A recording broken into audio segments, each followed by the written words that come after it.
right now, we believe Nancy is still out there. We want her home.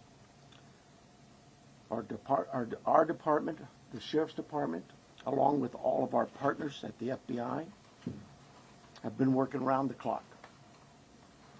And we just want her home and find a way to get to the bottom of all of this, just as you do. But I have other partners out there who have stepped up, and you've probably noticed them in the last few days, if not the last few hours, and you're going to see more of that. Well, I made a decision to contact our PCRIT team, and those of you not local, that's our Pima Regional Critical Incident Team. It's made up of law enforcement officers from this entire valley. Pasquayaki Police Department, Tucson Police Department, Marana Police Department, Oro Valley Police Department, Pima College Police Department, this is Tucson International Police Department, Sarita Police Department. There's so many of them, and they are going to help us tremendously. And that's really done because we have so much in front of us still, and we're hoping that, you know, I know the FBI has committed a very large number of men and women to partner with us, work side by side with us. We go do an interview, they're going to be there with us. We're going to go look at some evidence or process evidence, they're going to be right there with us. We're sharing every piece of information, all the data we can to get this thing solved. And it's important that my partners in law enforcement know and understand their roles, because it is very large, complex investigation with a lot of moving parts. And we're at that phase now where sometimes we're waiting, right? We're waiting for analysis. We're waiting for lab reports. But even then, when they come back quickly, for example, some DNA, we rushed what we thought was the best target for DNA. We did a rush through and got some of that back. The results were minimal. I think you all know of the blood on the porch. That was one we did. It came back to Nancy. That's what we know. But there's still more items that have been submitted. We just haven't got them back yet. But in the meantime, we're not just sitting on our haunches waiting. We do have a number of leads coming in, and that's why we brought in the FBI for one, but PCRIT as well, to be able to get out there and handle these leads as they come in as quickly and as expeditiously as we can. And every single lead is looked at, every one of them. And so we're gearing up. You probably have some questions about what you've seen in the last couple of days. I'll gladly answer those at that time. But it really is about getting our partners out there. To be fair, when we went to that scene the first night, Saturday night, it was just us. Since then, the FBI and others have asked, can we go and see it as well? And that's what you've been seeing. But it is a very important case to not just me and my team, but this entire community, all of our law enforcement partners. Suspects. I know there's been a lot out there about suspects, and I want to be very clear. At this time, we have not identified a suspect or a person of interest in this case. We are working our best to do that. But to be clear, we have nobody of interest or any suspects that you would consider a prime suspect. We're just not there. We're not there yet. The timeline, I think we've got it on the board, do we not? This is a timeline that we have been able to develop with some of the things that we've had processed. Various pieces of electronics that we've gathered. And you look at some of this, and I know you're going to say, well, why did it take you so long to get this to us, Sheriff? Well, because one thing, it's got to go out and be processed at different lab sites, and sometimes that stuff comes back to us, and like you, we have questions. And we say, wait a minute, what is this about? What about this? Could it be that?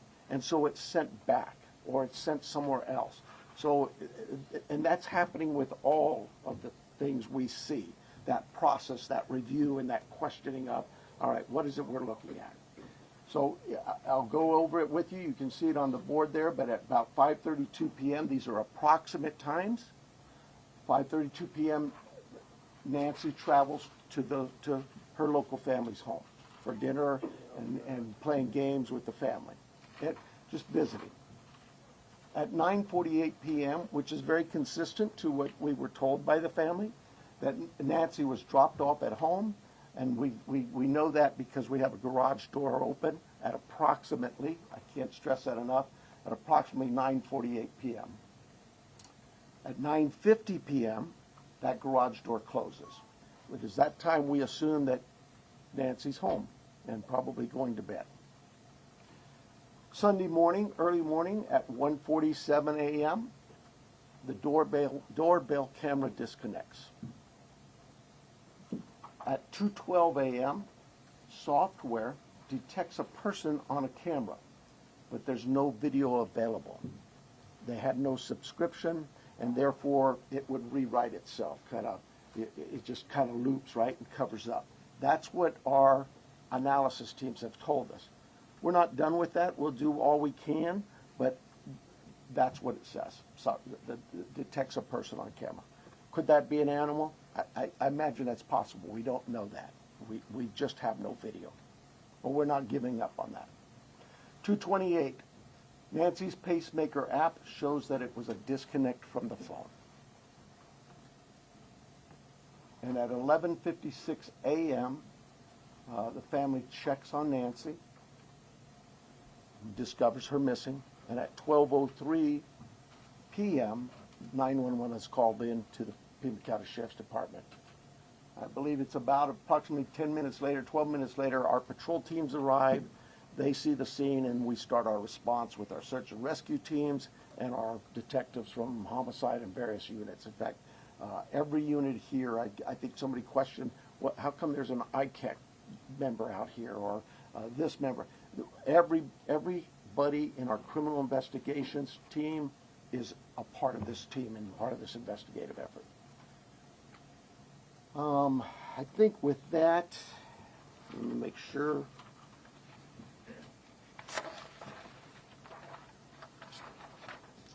Now, I want to clarify some things that I may have already done, but yeah, I've gone over with the blood at the front door, the doorbell camera. It was removed, we know that, but we're not confirming that any cameras were smashed or destroyed around the house. I don't know where that came from, but that's something we're not confirming. The car, the car that was at the home, it's just standard investigative practices. It's part of the search warrant scene, court orders. We pull it out of there and do our scene processing with the vehicle. Uber, we did speak to a driver because Nancy, we learned, had been taken the Uber to the family residence, the daughter, for dinner.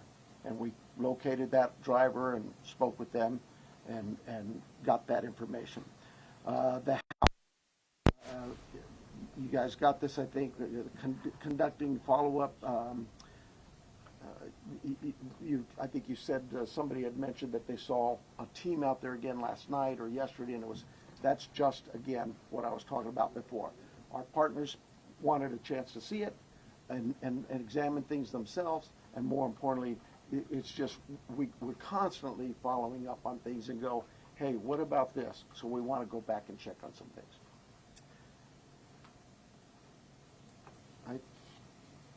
Oh, here's the other thing. Someone had mentioned there was forced entry. I have no clue where that comes from. We have been very consistent. We are not discussing that at all, whether it's forced entry or not forced entry. That is something we're just not discussing. So I don't know where anybody got that information. I think I am about done with my piece of this. I'm going to bring up here Heath Yankee, and I think you know John Edwards is the assistant agent in charge with the FBI here at the Tucson office. Heath Yankee is the special agent in charge for the state of Arizona out of Phoenix, and he will come up and speak.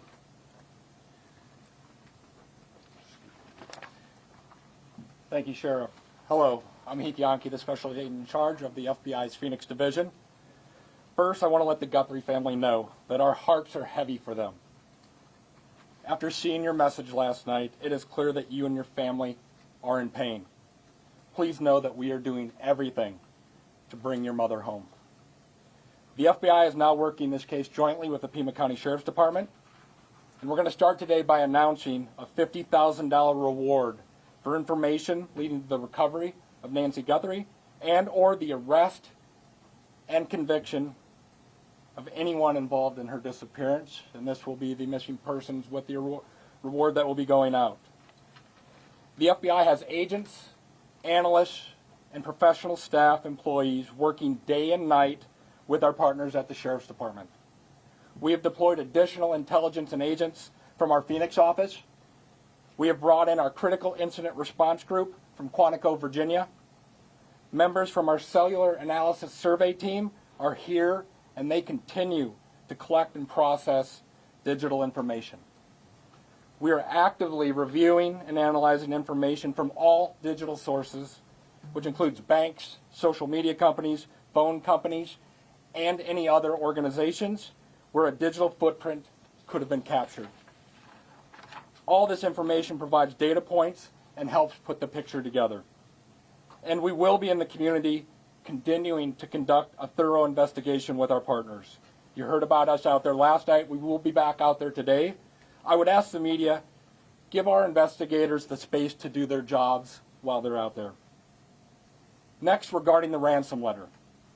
We are aware of a ransom letter that was sent to the local media and then to national outlets. As with every lead, we are taking it seriously.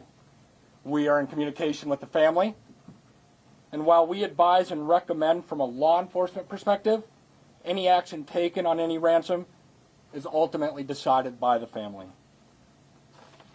Thank you to those in the community that have called in tips. For anyone out there that may have information, no matter how small you think it may be, please report it. You can do so by calling 1-800-CALL-FBI or online at tips.fbi.gov.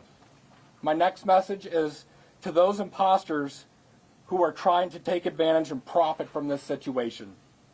We will investigate and ensure you are held accountable for your actions.